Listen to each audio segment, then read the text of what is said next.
বিসমিল্লাহির Keraniganj girls school and কলেজের online ক্লাসে তোমাদের স্বাগত। প্রিয় নবম ও দশম শ্রেণীর শিক্ষার্থীবৃন্দ, তোমরা সবাই ভালো আছো, সুস্থ আছো। আজকে আমি তোমাদের ভূগোল ও পরিবেশ বিষয়ের সপ্তম অধ্যায় নিয়ে গত ক্লাসে আমি আলোচনা করছিলাম। আজকে তার পরবর্তী অংশ থেকে আজকে আলোচনা করব। তাহলে আজকে সেদিকে আমি আলোচনা করছিলাম কি মৃত্যুহার এবং অভিবাসন। আজকে আমি তোমাদের আলোচনা করব হচ্ছে সরকারি নীতি, জনসংখ্যা নীতি। সরকারে কি কি জনসংখ্যা সম্পর্কে কি কি নীতি গ্রহণ করে এটা সম্পর্কে আজকে আমি আলোচনা করব। 2012 সালে জনসংখ্যা নীতির রূপরেখায় মা ও শিশুর স্বাস্থ্য ও পরিবার কল্যাণ এবং উন্নত জীবন মান নিশ্চিত করার প্রয়াস নেওয়া হয়। পৃথিবীর বিভিন্ন পরিবারের আকার কমিয়ে আনার লক্ষ্যে জনসংখ্যা নিয়ন্ত্রণ ও পরিবার পরিকল্পনা কার্যক্রম সার্বিক সামাজিক পুনর্গঠন ও জাতীয় উন্নয়ন কর্মকাণ্ডে অত্যাবশ্যক উপাদান হিসেবে বিবেচনা করা হয়। অর্থাৎ পরিবারের আকার কমিয়ে আনার লক্ষ্যে বিভিন্ন ধরনের কর্মসূচি গ্রহণ করা হয়। জনসংখ্যার সমস্যার সমাধানে কি কি করণীয়? জনসংখ্যার সমস্যার সমাধানে কি কি করণীয়? জনসংখ্যা সমস্যা সমাধানে করণীয় জনসংখ্যা সমাধানে কি কি করণীয় আমাদের দেখো। কোনো দেশের জনসংখ্যা সংকোচন প্রধানত দুইভাবে কার্যকর করা যেতে পারে: জন্মহার হ্রাস এবং উদ্বাস্তু গমন ও অবাধ বহির্গমন। এছাড়াও আরও অনেক কারণ আছে। তাহলে এটা হচ্ছে প্রধান দুটি কারণ। জন্মহার যদি হ্রাস করা যায় তাহলে কি হবে? জনসংখ্যা বৃদ্ধির হারটা হ্রাস পাবে, উদ্বাস্তু অভিগমন অথবা বহির্গমন বৃদ্ধি এটা যদি করা যায় তাহলে জন্মহার, তাহলে কি জনসংখ্যা সমস্যার সমাধানটা করা যাবে। প্রকৃতপক্ষে সামাজিক অর্থনৈতিক উন্নয়ন ব্যতীত কোনো দেশের জন্মহার হ্রাস করা সম্ভব নয়। সামাজিক অর্থনৈতিক উন্নয়ন হলে কোনো দেশের জন্মহার স্বাভাবিকভাবেই হ্রাস পায়। এছাড়া জন্ম নিয়ন্ত্রণ কর্মসূচির ব্যাপক প্রসার, জন্ম নিয়ন্ত্রণ সামগ্রী জনসাধারণকে সহজলভ্য করা প্রয়োজন। এরপর দেখো, জনসংখ্যা বৃদ্ধির আরেকটি কারণ হচ্ছে কি? জনসংখ্যা বৃদ্ধি একেবারে বাল্য বিবাহ বন্ধ,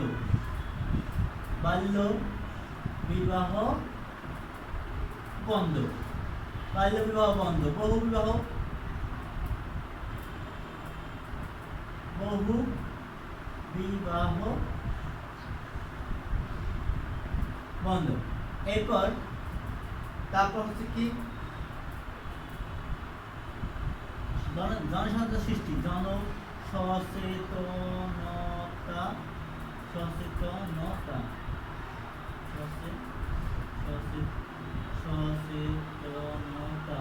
জনসচেতনতা সৃষ্টি,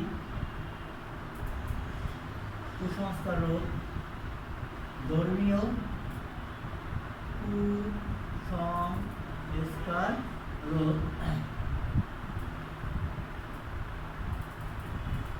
কুসংস্কার রোধ, তারপর হচ্ছে সামাজিক নিরাপত্তা ব্যবস্থা চালু করা, সামাজিক নিরাপত্তা ব্যবস্থা চালু করা। এটা সাধারণত প্রায় আরও অনেক কারণ। জনসংখ্যা রোধে বিভিন্ন ধরনের আরও পদক্ষেপ নিতে হবে। যখন এখানে কি বলছে, বাল্যবিবাহ বহুবিবাহ রোধ, অর্থাৎ রোধ বা বন্ধ। বাল্যবিবাহ যদি রোধ করা যায় তাহলে জনসংখ্যা বৃদ্ধিটা কিছুটা হ্রাস করা যাবে, বহুবিবাহ রোধ করা গেলে কিছুটা হ্রাস করা যাবে। এরপর হচ্ছে কি দেখো, জনসংখ্যা সৃষ্টি করতে পারে শিক্ষার প্রসার বৃদ্ধি, নারী শিক্ষা উন্নয়ন, নারী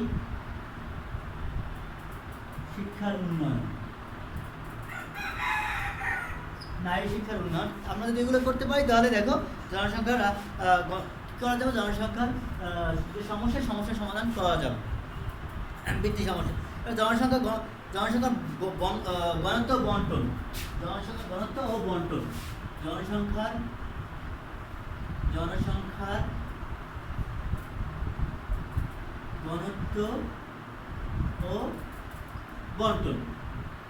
দেখো আমাদের দেশে বা বিশ্বের কোথাও দেখো জনসংখ্যার পরিমাণ অধিক, আবার কোথাও কোনো জনসংখ্যার পরিমাণ খুবই কম। তাহলে আবার বাংলাদেশের প্রেক্ষাপটে তুমি যদি চিন্তা করো তাহলে দেখো শহরে জনসংখ্যা বেশি, গ্রামের জনসংখ্যা পরিমাণটা কম। গ্রামে জায়গা বেশি, জনসংখ্যা পরিমাণ কম, অর্থাৎ ঘনত্বের দিক থেকে শহরের ঘনত্ব বেশি, গ্রামের ঘনত্ব কম। কোনো দেশের মোট জনসংখ্যা মোট ভূমির পরিমাণ আয়তনের যে অনুপাত তা জনসংখ্যা জনবসতি ঘনত্ব বলে। পৃথিবীর বিভিন্ন দেশের জনবসতি ঘনত্ব জানতে হলে মোট জনসংখ্যা দেশের আয়তন জানতে হবে। অর্থাৎ পৃথিবী বা কোনো দেশের জনসংখ্যা ঘনত্ব জানতে হলে সে দেশের জনসংখ্যা মোট আয়তন এবং মোট জনসংখ্যা সম্পর্কে জানতে হবে। জনসংখ্যা ঘনত্ব ইকুয়াল টু মোট জনসংখ্যা ভাগ মোট আয়তন দিয়ে ভাগ করলে যা পাওয়া যাবে তা হচ্ছে কি প্রতি বর্গ মিটারে বাস করে। অর্থাৎ একটি দেশে যে পরিমাণ লোক সংখ্যা মোট জনসংখ্যাকে মোট আয়তন দিয়ে ভাগ করে যা পাওয়া যায় তা হচ্ছে ওই দেশের প্রতি বর্গ মিটার জনসংখ্যার ঘনত্ব। মানুষ ও ভূমির অনুপাত, যে সকল ভূমি মানুষের কাজে লাগে এবং সম্পদ সৃষ্টি করতে পারে তাকে কার্যকর ভূমি বলা হয়। অর্থাৎ যে সকল ভূমি মানুষ ব্যবহার করতে পারে, যে সকল ভূমি মানুষ ব্যবহার করে নিজেদের কাজে লাগাতে পারে, যে সকল ভূমি নিজের কাজে ব্যবহার করে তার অর্থনৈতিকভাবে লাভবান হওয়া যায়, ওই সকল ভূমিকে কার্যকর ভূমি বলা হয়। মানুষ ও ভূমির অনুপাত বলতে এই কার্যকর ভূমির অনুপাতকেই বোঝা হয়। মানুষ আর ভূমির অনুপাত বলতে এই কার্যকর ভূমিকেই বোঝা হয়, অর্থাৎ যেগুলো মানুষের কাজে আসে। তাহলে মানুষ ও ভূমির অনুপাত কি? মোট কার্যকর ভূমি, সূত্র হচ্ছে মোট ভূমির অনুপাত কি? ভূমি সমান মোট কার্যকারী ভূমি ভাগ মোট জনসংখ্যা।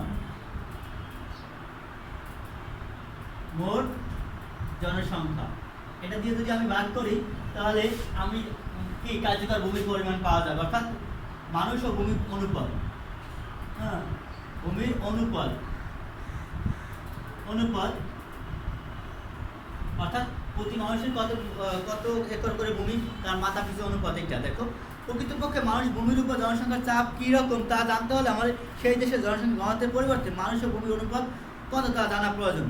কাম্য জনসংখ্যা কি? দেখো কোনো দেশের মোট জনসংখ্যা কার্যকর ভূমির অনুপাতের ভারসাম্য থাকে তখন তাকে কাম্য জনসংখ্যা বলা হয়। অর্থাৎ কোনো দেশের মানুষ এবং ভূমির অনুপাত যদি একটা ভারসাম্য থাকে, অর্থাৎ কি বলছে, মোট জনসংখ্যা কার্যকর ভূমির অনুপাত, যদি একটা ভারসাম্য থাকে তখন তাকে কি কাম্য জনসংখ্যা বলা হয়। ওই দেশের উৎপন্ন সম্পদ দ্বারা জনগণের ভোগ ও সুখের বন্দোবস্ত যতক্ষণ বজায় রাখা যায় ততক্ষণই দেশের কাম্য জনসংখ্যা বিদ্যমান থাকে। অর্থাৎ ওই দেশের উৎপাদন পণ্য দ্বারা দেশের জীবনযাত্রার মান উন্নয়ন, দেশের মানুষের জীবনযাত্রার মান উন্নয়ন করা যায়, অর্থনৈতিকভাবে উন্নয়ন করা যায়, তখন ওই দেশের কাম্য জনসংখ্যা বিদ্যমান থাকে। মোট জনসংখ্যা ও কার্যকর ভূমির আদর্শ অনুপাতে ভারসাম্য যখন নষ্ট হয় তখন কোথাও অতি জনাকীর্ণতা আবার কোথাও জনসংখ্যা স্বল্পতা দেখা যায়। অর্থাৎ মোট জনসংখ্যা এবং কার্যকর ভূমি অনুপাত যখন ভারসাম্যহীনতা দেখা যাবে তখন কোথাও অতি জনাকীর্ণতা আবার কোথাও আবার জনসংখ্যা স্বল্পতা দেখা যাবে। অর্থাৎ কোথাও জনসংখ্যা অধিক পরিমাণ বৃদ্ধি পাবে, আবার কোথাও জনস্বল্পতা দেখা দিবে। অতি জনাকীর্ণতা বলতে কি বোঝায়? দেখো জনসংখ্যার তুলনায় কার্যকর ভূমির পরিমাণ অল্প থাকায় অতি জনাকীর্ণতা সৃষ্টি হয়। অর্থাৎ অতি জনাকীর্ণতা বলতে যেখানে জনসংখ্যার তুলনায় কার্যকর ভূমির পরিমাণ খুবই কম, তখন তাকে কি অতি জনাকীর্ণতা বলা হয়। এর ফলে মোট উৎপাদিত সম্পদের পরিমাণ তথা মাথাপিছু উৎপাদনের সম্পদের পরিমাণ অল্প হয়, যা মাথাপিছু উৎপাদন ও ভোগের পরিমাণ হ্রাস করে। অর্থাৎ যেখানে কার্যকর ভূমির পরিমাণ কম, জনসংখ্যা বেশি, তাকে কি বলা হয়? তাকে বলা হয় অতি জনাকীর্ণতা। অর্থাৎ যে পরিমাণ সম্পদ উৎপাদন তা ওই পরিমাণ সম্পদ দেশের জনগণের মাথাপিছু আয় বৃদ্ধি করতে পারে না, দেশের অর্থনৈতিক উন্নয়নে কি অগ্রগতি, অর্থনৈতিক উন্নয়নে সফল হতে পারে না। এরপর দেখো জনসংখ্যার স্বল্পতা বলতে কি বোঝায়? যেখানে কার্যকর ভূমির পরিমাণটা বেশি, জনসংখ্যা পরিমাণ কম, তখন তাকে জনস্বল্পতা বলা হয়। অর্থাৎ জনস্বল্পতার কারণে পর্যাপ্ত সম্পদ ও ভূমির ব্যবহার না করা গেলে উৎপাদন ব্যাহত হয়। অর্থাৎ জনস্বল্পতার কারণে পর্যাপ্ত ভূমির ব্যবহার যদি সঠিকভাবে ব্যবহার করা না যায় তাহলে জনস্বল্পতার সৃষ্টি হয়। এই অবস্থাকে জনস্বল্পতা বলে। যেমন অস্ট্রেলিয়া, আর্জেন্টিনা প্রভৃতি দেশে ভূমির তুলনায় জনসংখ্যা অনেক কম। এবার দেখো জনসংখ্যা বন্টন। জনসংখ্যার ঘনত্ব আকারগত তারতম্য থেকে তোমরা এটা সহজেই বুঝতে পারছো যে ভূমির জনসংখ্যা সমানভাবে বিস্তৃত নয়। স্থানভেদে জনসংখ্যার অবস্থানগত বিস্তৃতি বা বিন্যাস হচ্ছে জনসংখ্যা বন্টন। অর্থাৎ কোথাও মানুষের বিপুল গণসমাবেশ, আবার কোথাও জনসংখ্যার গণসমাবেশ খুবই কম।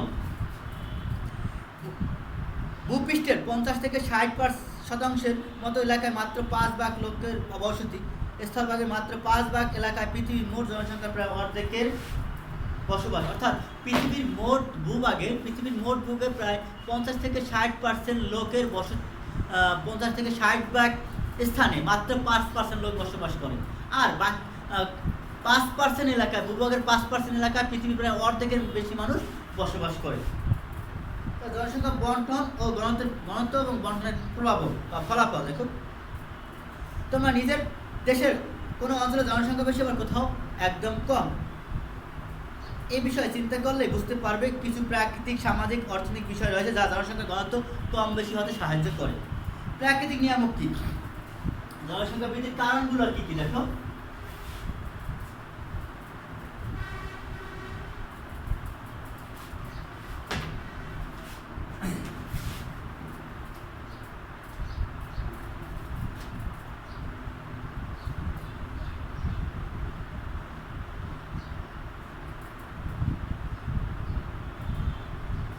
জনসংখ্যা বৃদ্ধির কারণ একটা আমাদের প্রাকৃতিক কারণ। প্রাকৃতিক কারণে দেখো কি আছে, দেখো জলবায়ু আছে, তারপর জলবায়ু বা ভূপ্রকৃতি আছে, তারপর হচ্ছে মৃত্তিকা,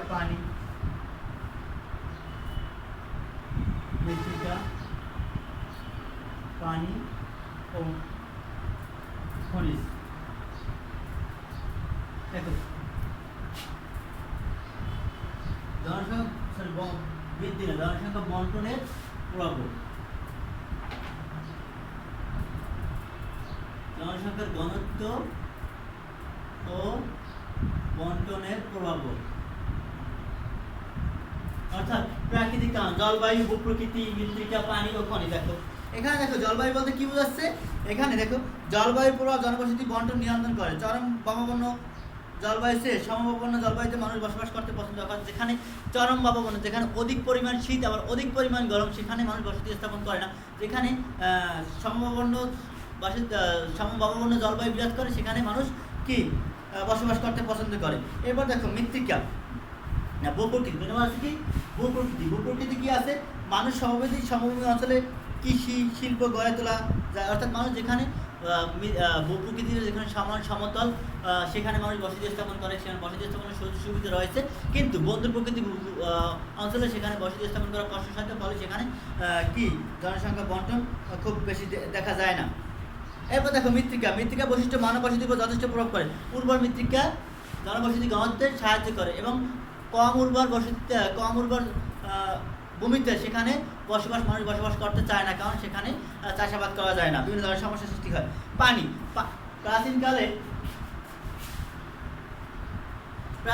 প্রাচীনকালে মানুষ খাবার সুপেয় পানির জন্য, যেখানে খাবার সুপেয় পানি পাওয়া যেত, সেখানে মানুষ বসতি স্থাপন করত। এজন্য নদীর উপকূলবর্তী অঞ্চলে জনসংখ্যা ঘনত্ব বেশি। এজন্য দেখো প্রাচীনকালে যে বসতিগুলো বা যে নগরগুলো সৃষ্টি হয়েছে, তার নদীর উপকূলে দিয়েই আসলে এই বসতিগুলো গঠিত হয়েছে, অথবা সেখানে মানুষ বসতি স্থাপন করেছে। খনিজ প্রাপ্তির উপর জনসংখ্যা ঘনত্ব নির্ভর করে। যেখানে খনিজ সম্পদ পাওয়া যায়, সেখানে আশেপাশে মানুষ কি করে বসবাস করা শুরু করে। এবার অপ্রাকৃতিক কারণ কি, দেখো সামাজিক, সাংস্কৃতিক, অর্থনৈতিক। সামাজিক কারণ কি, খাদ্য, বস্ত্র, বাসস্থান, কর্মস্থান জন্য বেশি সুযোগ রয়েছে সে সকল অঞ্চলে জনসংখ্যার ঘনত্ব বেশি। যেখানে সামাজিক সুযোগ সুবিধা রয়েছে, সেখানে মানুষের ঘনত্ব বেশি হয়ে থাকে। অস্ট্রেলিয়া, আমেরিকার মতো দেশসমূহ প্রাকৃতিক সুযোগ সুবিধা না থাকলেও সামাজিক সুযোগ সুবিধা পাওয়ার অভিবাসনের মাধ্যমে জনসংখ্যার ঘনত্ব বৃদ্ধি পেয়েছে। অস্ট্রেলিয়া সেখানে প্রাকৃতিক সুযোগ সুবিধা না থাকলেও সামাজিক বিভিন্ন সুযোগ সুবিধা থাকার কারণে সেখানে কী হয়েছে, মানুষ অভিগমনের মাধ্যমে বসবাস করা শুরু করেছে, ঘনত্ব বৃদ্ধি পেয়েছে। শিক্ষা সংস্কৃতি আজকের যুগে মানুষকে গভীরভাবে প্রভাবিত করছে। জ্ঞান বিজ্ঞানের চর্চা বিকাশের সুযোগ যেসব অঞ্চলে বেশি, সেসব অঞ্চলে জনবসতি বেশি। অর্থাৎ যেখানে আজকের দিনে মানুষ শিক্ষা সংস্কৃতি মানুষকে বেশি প্রাধান্য দিচ্ছে, যেসব অঞ্চলে এইগুলো সুযোগ সুবিধা রয়েছে, সেখানে মানুষ বসবাস করা শুরু করছে। অর্থনৈতিক নিয়ামক, শিল্প অঞ্চলে যেখানে কাজের সুযোগ সৃষ্টি হয়, সেখানে মানুষ বসতি স্থাপন করে বা বসবাস করা শুরু করে। অর্থনৈতিকভাবে এগিয়ে যায়, জনসংখ্যার ঘনত্ব বেশি। যেমন জাপানের ওসাকা, ভারতের মুম্বাই প্রভৃতি স্থানে জনসংখ্যার ঘনত্ব অনেক বেশি। প্রাকৃতিক সম্পদের উপর অতিরিক্ত জনসংখ্যার প্রভাব, অর্থাৎ প্রাকৃতিক সম্পদের উপর অতিরিক্ত জনসংখ্যার প্রভাব কি, প্রাকৃতিক সম্পদের উপর জনসংখ্যার প্রভাব।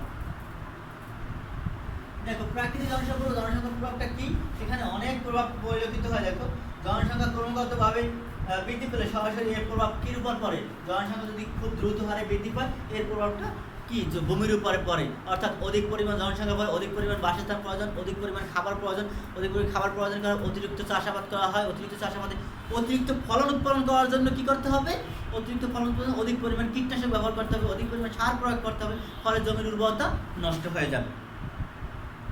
ভূমির অধিক ব্যবহার খণ্ড বিখণ্ডকরণ, অর্থাৎ একই বাবার বাবা অর্থাৎ দাদা যে জমি ব্যবহার করতো বা তার দাদা যে জমি ব্যবহার করতো সেই পরিমাণ জমি এখন খণ্ড বিখণ্ড হতো। যে মনে করো এই একটা জমি ছিল আমার দাদা এবং দাদার দাদা, সেক্ষেত্রে একজনের এই জমিটা ছিল, এই দাদারা আবার 4 ভাই, তার 4টা ভাগ হয়ে গেছে, 4টা ভাগ হয়ে গেছে, ঠিক আছে। তাহলে এক একজনে এই অংশ পাইছে।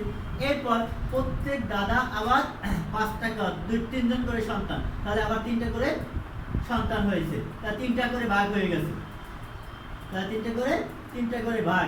এরপর দেখো আমার বাবার আবার 2টা বা 3টা সন্তান, সেক্ষেত্রে আবার কি 3টা করে ভাগ হয়ে গেছে, 3টা করে ভাগ হয়েছে। দেখো এরপর আমাদের আবার যদি আবার 3 করে হয় তাহলে আবার 3টা করে ভাগ, অর্থাৎ জমিটা খণ্ড বিখণ্ড হতে হতে এমন একটা সমস্যা সৃষ্টি হবে যখন ওখানে আধুনিক প্রযুক্তি ব্যবহার করা যাবে, অর্থাৎ ট্রাক্টর দিয়ে ঘুরিয়ে চাষাবাদ করা যাবে, ওখানে এমন সংকীর্ণতা সৃষ্টি হবে যে ওখানে ঘুরানোর মতো জায়গা থাকবে না, অর্থাৎ ছোট ছোট টুকরো হয়ে যাবে, অর্থাৎ বসতি স্থাপন করার মতো জায়গা থাকবে না, এরকম টুকরো হয়ে যাবে, খণ্ড বিখণ্ড হয়ে যাবে।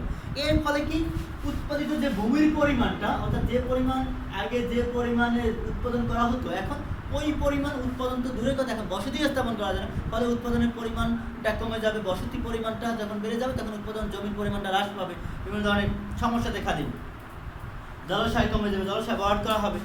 এরপর দেখো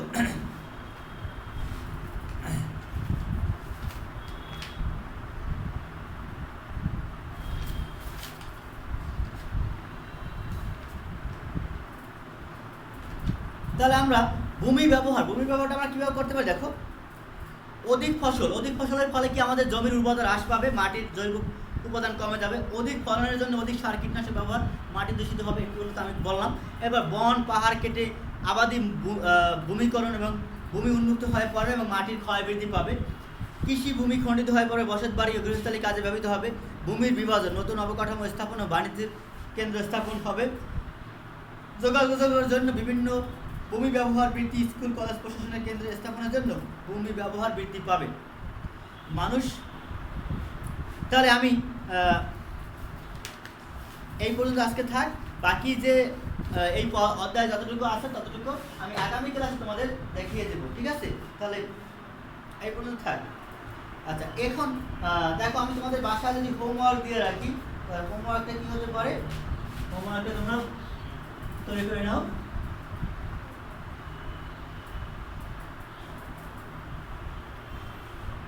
হোমওয়ার্কটা তোমরা নাও,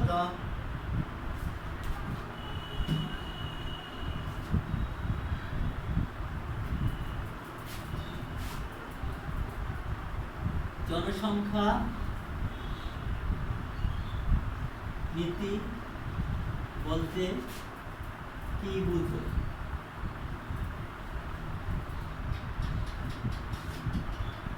এরপর জনসংখ্যা সমস্যা সমাধানের করণীয় কি আলোচনা করো। জনসংখ্যা সমস্যা সমাধানে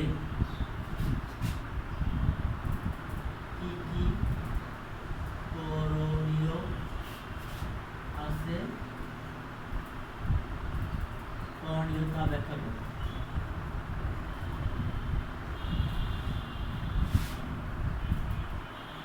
ব্যাখ্যা করো।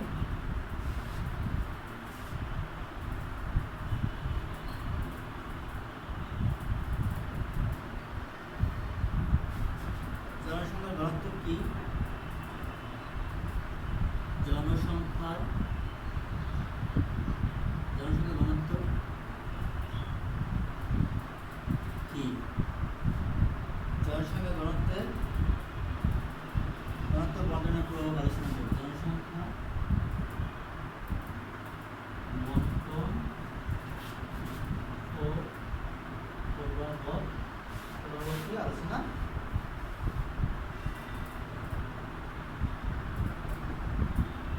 এই তিনটে কোশ্চেন তোমাদের বাড়িতে বাড়ির কাজ। ঠিক আছে, তোমরা সবাই ভালো থাকো, সুস্থ থাকো, আল্লাহ হাফেজ।